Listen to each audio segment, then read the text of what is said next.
Maraming uri ang panloloko. Isa na rito ang pagbili sa online store, sa pera o maging sa relasyon. At para tayo makaiwas sa panloloko ng ibang tao, kailangang maging informed tayo sa lahat ng bagay. Kaya ito ang ilang mga tips upang tayo ay makaiwas. Trust but verify. Bago ka magkaroon ng tiwala, unahin muna ito alamin o i-verify kung ito ba ay legit. Guard personal information.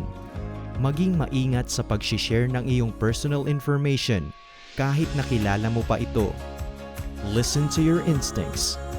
If something feels off about a situation or a person, trust your instincts and take a step back.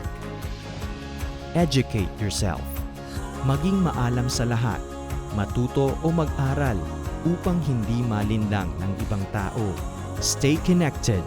Join online communities or groups focused on sharing information about scams and fraud. Tandaan na sa panahon ngayon na marami ng taong gumagawa ng paraan upang makapaglinlang ng ibang tao, ay dapat din tayo mag-ingat at maging maalam sa mga ito. Lagi nating i-verify kung totoo at ligtas na gawin. You can do it!